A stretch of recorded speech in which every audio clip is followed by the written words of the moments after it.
Hello दोस्तों। मैं आपका दोस्त रामजी लाल यादव। आज हम टॉपिक बात कर रहे हैं रिनल फेलियर की। हमने पिछली क्लास में मैंने आपको बताया था रिनल फेलियर की डेफिनेशन और उनके जो अक्यूट और क्रोनिक रिनल फेलियर होता है उनके बारे में बताया था और उनके कोज के बारे में बताया था और वो जो क्रोनिक रिनल फेलियर है उनकी स्टेज के बारे में बताया था। आज हम दूसरी क्लास ले रहे हैं रिनल फेलियर की। मैं आपको बताऊंगा कि रिनल फेलियर के क्या साइन सिम्टम होते हैं। ठीक है दोस्तों। तो मैं आपको कुछ रिवाइज करवा देता हूँ पिछली क्लास में मैंने क्या बताया था। तो जो किडनी फेलियर है ना उनको बोल जो लॉस ऑफ किडनी फंक्शन हो जाता है ना, किडनी काम नहीं करती, उनको रिनल फेलियर बोलते हैं। ठीक है दोस्तों। उसके बाद मैंने आपको बताया था acute renal failure, chronic renal failure. Acute में जो अचानक होती है, क्रोनिक में जो प्रोग्रेसिव तरीके से चलती रहती है। और अक्यूट में रिवर्सिबल होती है और क्रोनिक में अनरिवर्सिबल रहती है। ये टेम्परेरी होती है एक्यूट, और क्रोनिक के वो परमानेंट होती है। ठीक है दोस्तों। और उसके बाद मैंने आपको उनके कोज बताया था कि किस प्रकार से होते हैं। तो मैंने आप बताया था कि प्री रिनल कोज और इंट्रा रिनल कोज और पोस्ट रिनल कोज। उसके बाद मैंने स्टेज बताया था कि क्रोनिक रिनल फेलियर की 5 स्टेप होती है। नॉर्मल अपना ग्लोमेरुलर फिल्ट्रेशन जीएफआर होती है 125 ml पर मिनट होती है।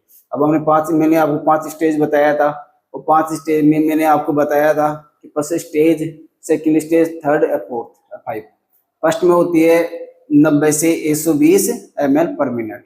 और जो फोर्थ रहती है वो 60 से 90 के बीच में रहती है। और थर्ड रहती है वो 30 से 60 रहती है। फोर्थ रहती है वो 15 से 30 रहती है। और जो 5 स्टेज रहती है वो लेस देन 15 ml पर मिनट जीएफआर रहती है। अब उनमें मैंने बताया था कि जैसे वो एंड स्टेज हो जाती है, and stage of renal disease या ESRD बोलते हैं उनको। 5 स्टेज रहती है ना क्रोनिक रिनल फेलियर की, तो उसमें क्या करते हैं कि वो उसके बाद में आप या तो रिनल ट्रांसप्लांट कराओ या डायलिसिस कराओ, यही ऑप्शन रहता है क्रोनिक रिनल फेलियर के 5 स्टेज में। ठीक है। अब मैं आज इस क्लास में आपको बता रहा हूँ कि जो भी किडनी फेलियर है ना उनके क्या साइन और क्या सिम्टम है। ठीक है दोस्तों। तो मैं आपको ठीक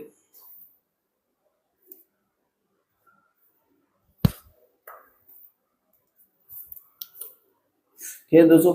अब हम बात करते हैं साइन और symptom of acute renal failure, फिर बात करेंगे sign symptom of chronic renal failure. Acute की बात करते हैं ना, आपको बताइए अचानक होती है तो ये रिवर्सिबल भी होती है, अपना ट्रीटमेंट होने के बाद में ठीक हो जाती है। ठीक है दोस्तों। और अब इसमें जो साइन सिम्टम हो 3 प्रकार से देखने को मिलते हैं। Oliguric phase, diuretic phase, recovery phase. अब ये होती है मतलब ये जैसे हुआ ना अक्यूट रिनल फेलियर होना, ये स्टेज देखने को मिलती है। इसका ड्यूरेशन रहता है 8 से 15 डे। अब इसमें क्या है कि अचानक किडनी एक तरह से जाम हो गई, मतलब काम नहीं कर रही। किडनी काम नहीं कर रही तो जो भी किडनी का काम है ना वो नहीं करेगी, तो जो अपनी बॉडी में है ना वो यूरिन की मात्रा बढ़ती रहेगी ना। तो उसमें अपनों क्या देखना मिलता है कि एक डिक्रीज जीएफआर। जीएफआर आपको मैंने बताया था ग्लोमेरुलर फिल्ट्रेशन रेट 125 ml पर मिनट होती है। ठीक है ना किडनी का। तो दोस्तों इसमें क्या है कि डिक्रीज हो जाएगी। ठीक है। ये किडनी यूरिन पास आउट नहीं करेगी तो बॉडी में यूरिन का लेवल बढ़ता रहेगा ब्लड में। ठीक है ना दोस्तों। दूसरा ओलिगोयूरिक फेज। ओलिगोयूरिक फेज में भी क्या होता है कि वो यूरिन पास आउट नहीं कर पाएगा ना तो कम हो जाता है। तो ओलिगोयूरिन है दोस्तों, तो इसमें लेस देन और 400 ml पर मिनट होता है। ठीक है। अब इसमें हाइपरवोलेमिया हाइपरटेंशन। अभी इसमें क्या है कि किडनी जैसे प्रॉपर तरीके से काम नहीं करेगी ना, तो उसमें क्या जो यूरिन का लेवल बढ़ता रहेगा ब्लड में, तो फ्लूइड का लेवल बढ़ता रहेगा, तो फ्लूइड की वजह से हाइपरवोलेमिया हो जाता है, हाइपरटेंशन हो जाता है। ठीक है दोस्तों। और एडिमा, अब एडिमा क्या है कि इसमें इंक्रीज हाइड्रोस्टेटिक प्रेशर। अब हम दो बात करते हैं, ऑनकोटिक प्रेशर और हाइड्रोस्टेटिक प्रेशर। अब जो ऑनकोटिक प्रेशर होता है ना वो क्या करता है कि जैसे अपने सेल्स ब्लड रहता है। अब जी इसमें ये रहता है ना, इसमें ये हाइड्रोस्टेटिक प्रेशर है ना ये ज्यादा हो गया, इसका मतलब है ये आउट ऑफ सेल से निकल जाता है। मतलब जो ब्लड अपनी सेल्स रहती है ना, जो उनको टिप्रेशन को क्या मेंटेन करता है अंदर कि जैसे उनकी टेम्परेचर ज्यादा रहेगा तो जो फ्लूइड है ना उनको बाहर नहीं निकलने देगा। हाइड्रोस्टेटिक प्रेशर क्या है, बाहर निकालता है। इसका लेवल बढ़ जाता है ना हाइड्रोस्टेटिक प्रेशर का, तो क्या अपने केवल लीकेज होने लग जाता है फ्लूइड। तो फ्लूइड जैसे लीकेज होगा तो आउट ऑफ सेल बाहर निकल जाएगा और बॉडी में फ्लूइड बढ़ जाएगा, तो एडिमा कंडीशन देखने मिलेगी। एनएसआर का कंडीशन बोलते हैं, मतलब पूरी बॉडी में फ्लूइड बढ़ गया। ठीक है दोस्तों। और अब हम बात करते हैं आगे एडिमा की। एजोटेमिया। एजोटेमिया मतलब होता है इसमें क्या, increase blood urea nitrogen level.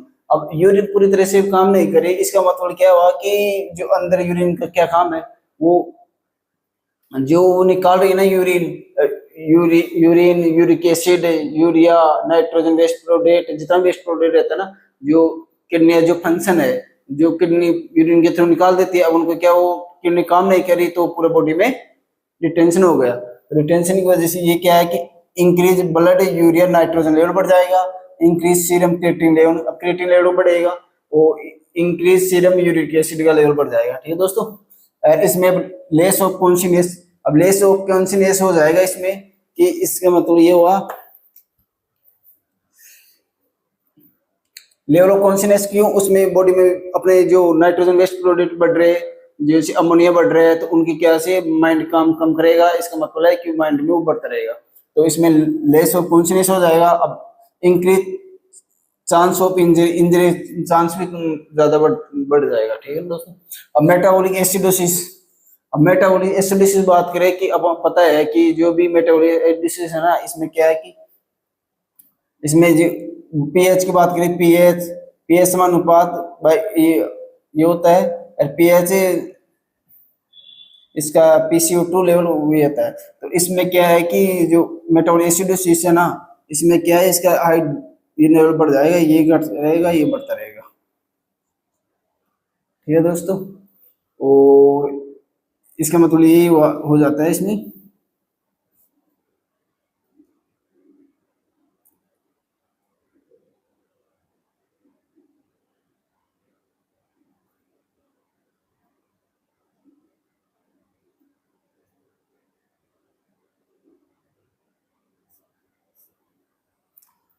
PH भी कम देखने को मिलेगी, और अपनों को जो बाइकार्बोनेट है वो भी कम देखने को मिलेगा।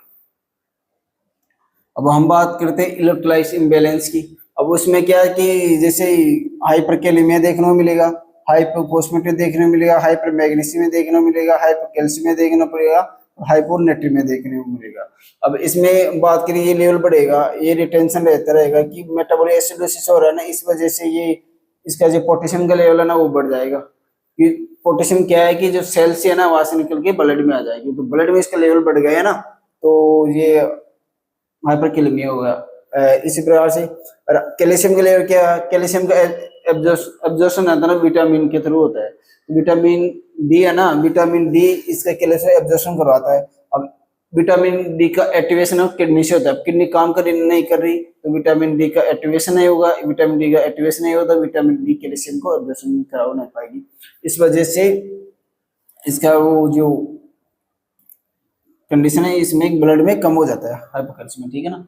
और ये हाइपोनेट्रीमिया। अब हाइपोनेट्रीमिया बात करें, इसका मतलब है कि सोडियम का लेवल तो बढ़ रहा है, परंतु जैसी कंसेंट्रेशन है ना सोडियम की, वो इसमें अपने कम हो जाती है ब्लड में, तो इसीलिए हमको हाइपोनेट्रीमिया देखने को मिलता है, इस लेवल तो बढ़ा रहता है। ठीक है दोस्तों। और ये तो मतलब ओलिगोयूरिक फेज हो गई, ओलिगोयूरिक मतलब कम, इसका मतलब कम है यूरिन का कम। ठीक है ना। उसके बाद में जैसे किडनी ट्रीटमेंट चलता रहता है, किडनी स्लो स्लो अपने रिकवरी स्टार्ट में आ जाती है ना, तो जैसे जैसे किडनी रिकवरी करेगी ना, उसमें जो डायबिटीज फेज हो, डायबिटीज में इसमें इसका मतलब ये होता है डबल यूरिमिक, डबल यूरिन। अब इस फेज में ये है कि यूरिन की मात्रा या तो कम हो रही थी, अब इसमें क्या है कि यूरिन की मात्रा बढ़ जाए, यूरिन पास आउट ज्यादा करने लग जाए, मतलब kidney slow slow recovery stage में आ रही है, काम कर रही है। ठीक है ना। अब इसमें से उल्टा हो जाएगा इसका। अब ये ड्यूरेशन होता है 7 से 21 दिन, है ना। अब इसमें क्या थी, इसमें की किडनी जैसे काम करेगी तो जीएफआर भी बढ़ेगी, इसमें जीएफआर भी बढ़ जाती है, हाइपोवोलीमिया, हाइपोटेंशन, ये रिकवरी हो गई ना यहाँ से। तो एडिमा जो कंडीशन देखने को मिल रही थी, यूरिन जो अपनी किडनी प्रॉपर तरीके से काम नहीं कर पाएगी, अब धीरे धीरे अपनी अच्छे काम करने लग जाएंगे। ठीक है। अब इसमें क्या है कि इसमें तो ब्लड में बढ़ रहा था ना यूरिया लेवल, ये ब्लड में बढ़ रहा था, ठीक है। अब ये यूरिन में बढ़ रहा है, इस समय ये सोच रहा है कि इसमें बढ़ रहा है, इसमें बढ़ रहा है, ये ब्लड में बढ़ रहा था और ये यूरिन में बढ़ रहा है। यहाँ पर यूरिन में कम था, ब्लड में ज्यादा था, या यूरिन में ज्यादा है, ब्लड में कम है। तो इसमें क्या increase uric uric acid level, increase urea और यूरिक एसिड लेवल, ठीक है ना। और increase urine creatine level, increase urine urea level बढ़ जाएगा। अब हम बात करें यूरिया यूरिक एसिड लेवल जो 250 से 700 mg पर ml पर डे रहता है ना, तो ये इसका लेवल बढ़ जाता है, ठीक है। और इंक्रीज यूरिक लेवल जो 500 2000 mg पर डे रहती है ना, ये बढ़ जाती है, ये इसका लेवल है। अब इसमें क्या अपने को ब्लड यूरिया नाइट्रोजन लेवल, अब जो ब्लड यूरिक नाइट्रोजन लेवल जो वेस्ट डिटेंशन हो रहा था, किडनी काम नहीं कर पा रही थी, तो ब्लड में वो तो डिटेंशन हो रहा था। अब क्या, जिससे किडनी स्लो स्लो काम करेगी तो वो बाहर निकलता रहेगा, तो जो ब्लड यूरिया नाइट्रोजन यहाँ पर बढ़ रहा था ना, यहाँ पर कम हो जाएगा, जो नॉर्मल होती है 825 mg पर डे, ठीक है, पर डीएल हो गया ना। और डिक्रीज सीरम क्रिएटिनिन लेवल हो जाएगा, इंक्रीज लॉस ऑफ कॉन्शियसनेस हो जाएगा। इसमें कैसे कि जो अपने बता रहा था ना मैंने आपको कि लेवल ऑफ कॉन्शियसनेस जो नाइट्रोजन वेस्ट प्रोडक्ट की वजह से जो अमोनिया का लेवल बढ़ा था बॉडी में, उनकी वजह से जो लॉस ऑफ कॉन्शियसनेस है ना वो कम हुआ था ना, अब इसमें स्लो स्लो रिकवरी करने लग जाएगा, जिसमें बढ़ जाएगा। इसमें डिक्रीज यूरिन स्पेसिफिक ग्रेविटी, मतलब ग्रेविटी एक गाढ़ापन होता है ना, तो वो मतलब इसमें ज्यादा वो गाढ़ापन होने लग जाएगी, बाहर आ गया ना इस वजह से। Decrease chance of injury, injury अब धीरे रिकवरी कर रही है ना इस वजह से इसमें, ठीक है दोस्तों। और इसमें जो भी ये लेवल फटा था ना, ये ज्यादा हो रहे थे सारे, इसमें ये सारे कम हो जाएंगे, जैसे हाइपोकैलेमिया ये सब कम हो जाएंगे, ठीक है दोस्तों। अब हम बात करते हैं रिकवरी स्टेज की। अब 3 स्टेज बताया था मैंने आपको, oliguric phase, diuretic phase, recovery phase. अब रिकवरी फेज में क्या होता है, ये स्लो प्रोसेस चलती रहती है, स्लो स्लो किडनी अपने से जैसे 6 मंथ से 2 ईयर के बीच में ये इसकी ड्यूरेशन रहता है। इसमें क्या है कि किडनी का जो भी फंक्शन है ना, सभी फंक्शन किडनी के नॉर्मल रिकवरी कंडीशन में आ जाते हैं। इसमें जो यूरिन आउटपुट है ना, जो नॉर्मल काम करने लग जाते हैं। तो ये तो हो गई दोस्तों sign symptom of acute renal failure की। अब हम बात करें sign symptom of chronic renal failure. अब ये डिफरेंस है दोनों में, मैंने बताया था ये तो अचानक होता है, जो मतलब रिवर्सिबल रहता है, तो किडनी क्या वो कंट्रोल कर लेते हैं। इसमें क्या क्रोनिक रहती है। अब क्रोनिक आपको बताया था कि यदि यही फेज एक्यूट रीनल फेलियर को बार बार एपिसोड आई, या डायबिटीज मेलाइटिस हो, या वो क्रोनिक हाइपरटेंशन हो, तो इसमें जी इसका जो क्रोनिक रीनल फेलियर है ना, उसमें आपको 3 कोज बताया था, है ना, जो बार बार एक्यूट रीनल फेलियर के एपिसोड आए, या डायबिटीज मेलाइटिस हो, या क्रोनिक हाइपरटेंशन हो। तो ये क्या है, स्लो स्लो प्रोसेस चलती रहे कई सालों तक, और उसके बाद में ये प्रॉब्लम होती है, तो अपने पता है रिकवरी तो कर नहीं पाएगी। वैसे हम तो इसका सिम्टोमेटिक ट्रीटमेंट कर सकते हैं ना, या डायलिसिस करवा सकते हैं, या उसके लास्ट में तो किडनी ट्रांसप्लांट करना ही पड़ता है दोस्तों ना। अब इसमें क्या है, अब इसमें जो हो रहा है, इसमें तो यही सेम सिम्टम हो गए लमसम। इसमें क्या जीएफआर भी कम हो जाएगी, है ना, ओलिगोयूरिया कंडीशन भी देखने मिलेगी इसमें, और हाइपर वॉल्यूमिया भी देखने मिलेगा, एडिमा भी देखने में मिलेगा, और एजोटेमिया भी देखने में मिलेगा, ये सारी प्रोसेस। और डिक्रीज लॉस ऑफ कॉन्शियसनेस भी देखने में मिलेगा इसमें, और इसमें इंक्रीज चांस ऑफ इंजरी देखने में मिलेगा, है ना दोस्तों। और मेटाबॉलिक एसिडोसिस भी इसमें देखने को मिलेगा, ये कंडीशन देखने को मिलेगी। क्योंकि ये तो रिकवरी हो गई थी ना, तो ये तो थोड़ा इसमें देखने को मिलेगी। पोर्टल हाइपरटेंशन भी देखने को मिलेगा, पोर्टल हाइपरटेंशन से धीरे धीरे लीवर में प्रॉब्लम हो जाएगी, लीवर में प्रॉब्लम होगी तो बॉडी में फ्लूइड की मात्रा बढ़ जाएगी, एसाइटिस भी देखने को मिलेगा। एसाइटिस मतलब जो अपनी बॉडी का हमारी पेरिटोनियल कैविटी है ना, वहाँ फ्लूइड का लेवल बढ़ जाएगा, है ना, पेट में जब फ्लूइड का लेवल बढ़ेगा ना, तो वैसे एकदम फूल जाएगा पेट, ऐसा है उनको। और यूरिमिया और यूरिमिक फ्लोस्ट, ये मैंने आपको बताया था, ये मैन है मोस्ट कॉमन, ये मोस्ट कॉमन सिम्टम है यूरिमिया यूरिमिक फ्लोस्ट। यूरिमिया में यूरिया का डिटेंशन हो जाता है ब्लड में, ठीक है ना। यूरिमिक फ्लोस्ट मतलब मैंने आया था क्रिस्टल, क्रिस्टल कंडीशन, जैसे वो तो व्हाइट व्हाइट कलर की परत जमने लग जाती है बॉडी पर, है ना, तो वो समझ जाते हैं कि वो क्रोनिक रीनल फेलियर कंडीशन हो गई, मतलब सीरियस कंडीशन है। अब इसमें सीधी बात है, इसमें जो वेस्ट प्रोडक्ट बढ़ा हुआ है किडनी में, किडनी काम नहीं कर रही, तो उनकी वजह से जो नाइट्रोजन वेस्ट प्रोडक्ट है वो बढ़ेंगे, अमोनिया लेवल बढ़ जाएगा। अब उनकी वजह से बॉडी में अलग अलग प्रकार के हमको सिम्टम देखने मिल जाए, जैसे अनोरेजिया, नोजिया, वोमिटिंग, उनकी वजह से अमोनिया की लेवल की वजह से, नाइट्रोजन वेस्ट प्रोडक्ट की वजह से, यूरिया एसिड की लेवल की वजह से, ये बढ़ेंगे क्योंकि किडनी काम नहीं कर रही इस वजह से दोस्तों ना।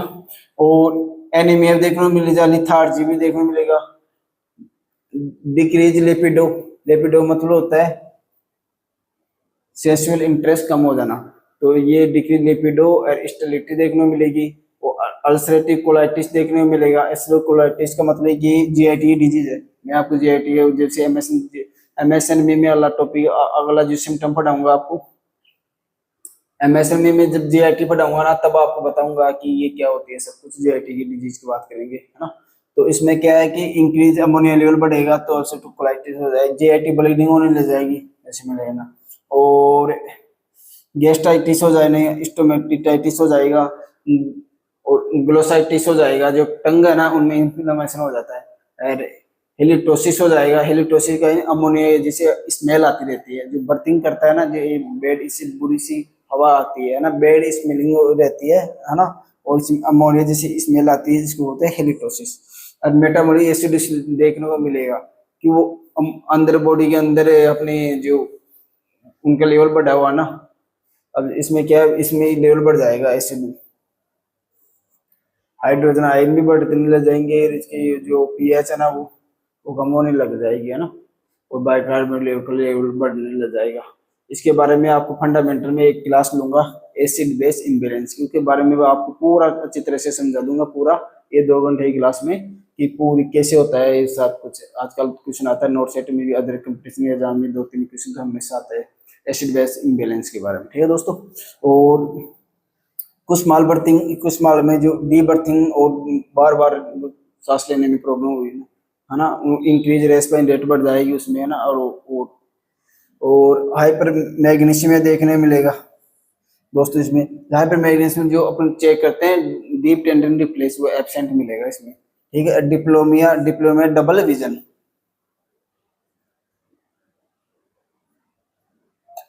अब इसमें क्या है दोस्तों, डबल विजन देखने को मिलेगा डिप्लोमिया में। अब वो अपन को पता ही है कि जैसे बॉडी में किडनी काम नहीं करी तो नाइट्रोजन वेस्ट प्रोडक्ट बढ़ेंगे तो अमोनिया लेवल बढ़ेगा, अमोनिया लेवल धीरे धीरे ब्रेन में जाएगा तो पूरी कंडीशन बिगड़ने लग जाएगी, वो एक तरह से कॉन्शियस नहीं रहेगा, है ना, तो उनका जो कॉन्शियस लेवल कम हो जाएगा, तो मतलब ये प्रॉब्लम होती रहेगी। अब आगे बात करें दोस्तों, जिसमें हाइपरकैलेमिया भी देखने को मिलेगा। हाइपरकैलेमिया एक सीरियस कंडीशन है, एरिथमिया भी हो सकता है इसमें, है ना, एरिथमिया ये कार्डियक के लिए बहुत डेंजरस कंडीशन है दोस्तों ना। तो इसमें अपने क्या ईसीजी करवाएंगे ना, ये चीज देखने को मिलती है, जो prolong PR interval, wide QRS complex, ST segment elevation, T wave tall, है ना, एक कंडीशन देखने को मिलती है दोस्तों ना। और अब आगे बात करें ये हाइपर पैराथाइडिज्म में, हाइपर पैराथाइडिज्म में क्या, जो पीटीएच हो ना, इससे पीटीएच लेवल बढ़ जाता है। पीटीएच क्या करता है, बोन से कैल्शियम को तोड़ तोड़ के ब्लड में लाता है। अब ब्लड में तो लिया है, अब ब्लड में तो लेवल बढ़ गया, अब बोन का मान कम हो गया, तो अब कैल्शियम बोन में हो गया, तो अब कैल्शियम इंपोर्टेंट है बोन के लिए, अब वो नहीं रहेगा तो बोन मतलब अपनी हड्डियां ना कमजोर हो जाएगी, जैसे कमजोर होने की वजह से हड्डियों में अपने पेन होने लग जाएगा। फ्रैक्चर मतलब कोई भी चांस आप गिर गए ना तो हड्डी टूट जाएगी, जो मतलब उनकी इंक्रीज चांस रहता है फ्रैक्चर का। और ऑस्टियोपोरोसिस हो जाएगा ना, हड्डी खोखली होने लग जाएगी, क्यों, उसमें उसका कैल्शियम का लेवल कम है ना, और इस वजह से ये देखने में मिलती है, ठीक है दोस्तों। और ये तो आज के लिए मैंने आपको पढ़ाया है sign symptom of chronic renal failure का। अब अगली बार में नेक्स्ट क्लास में आपको मैं पढ़ाऊंगा डायग्नोसिस और ट्रीटमेंट, है ना, वो मैं अच्छी तरह से बताऊंगा, उसके बाद में आपको डायलिसिस पढ़ाऊंगा, ठीक है दोस्तों। आपको मेरी क्लास कैसी लगी, लाइक करना, कमेंट करना, बताना, जो भी आपको डाउट हो ना तो नीचे कमेंट बॉक्स में लिख देना, है ना, मैं आपको अच्छी तरह से समझा दूंगा, ठीक है दोस्तों। आज के लिए इतना ही, धन्यवाद। 3 मिनट की